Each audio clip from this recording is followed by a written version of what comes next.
À la conférence épiscopale nationale du Congo, le bureau de liaison avec le Parlement BLP Sanco a organisé un atelier stratégique ce vendredi 10 octobre dans la salle Kaline à Mongafula.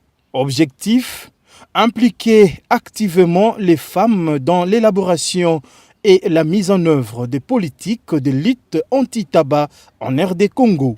Les organisateurs ont présenté les objectifs et le résultat attendu, soulignant l'importance d'une démarche inclusive portée par les femmes dans la lutte contre ces fléaux de santé publique. Cet atelier s'inscrit dans le cadre du projet régional Tobacco Tax Advocacy in Africa, financé par la Fondation Bill et Melinda Gates et coordonné par Tax Justice Network Africa TGNEA. La RDC fait partie des 8 pays bénéficiaires aux côtés du Sénégal, du Ghana, du Nigeria ou encore de la Zambie.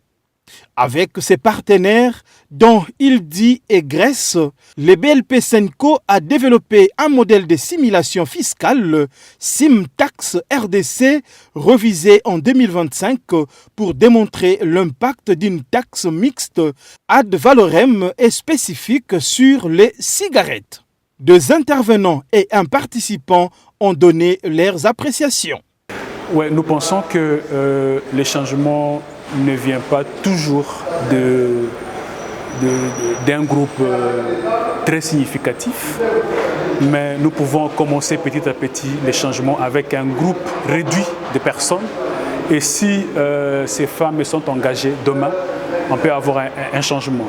Donc nous avions commencé par ces femmes. Elles sont au nombre d'une vingtaine. Et le mouvement va continuer. Nous allons encore associer à ces femmes d'autres mouvements, n'est-ce pas, pour que nous puissions atteindre nos objectifs qui sont celui d'accroître les recettes publiques à travers la fiscalité du tabac et aussi de financer les systèmes de santé publique.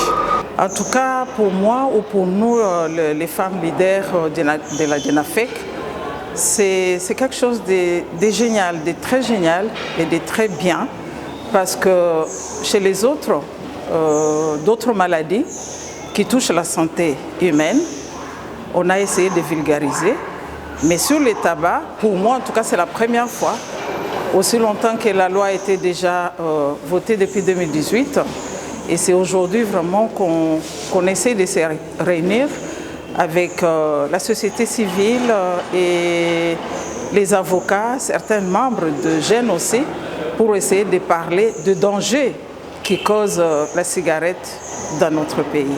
En tant que femme leader, en tant que femme politique, à la sortie d'ici, j'espère que nous allons nous réunir pour mettre certaines choses en place et commencer le plaidoyer, parce que c'est ce qui est très important, de faire le plaidoyer pour que demain le lendemain, qu'on fasse signer, ratifier la loi à l'Assemblée nationale pour qu'on puisse vulgariser dans nos chaînes de télévision, surtout à la jeunesse, de pouvoir savoir le danger que connaît la cigarette et les femmes enceintes et les hommes surtout qui fument à côté des femmes. Donc nous allons nous mettre en place pour commencer le plaidoyer à la sortie de cette réunion.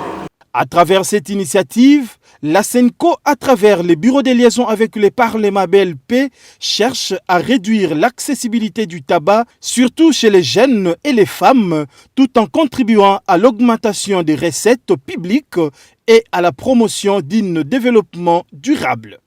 Les BLP étaient heureux de voir à la fin de ces assises une communauté de femmes engagées dans la lutte anti-tabac, les renforcements des capacités des 20 leaders féminines issus des OSC et communautés de base et la dissémination du modèle SimTax RDC comme outil de plaidoyer fiscal et sanitaire. Une démarche novatrice qui place la santé publique, la justice sociale et la dignité humaine au cœur de l'action pastorale.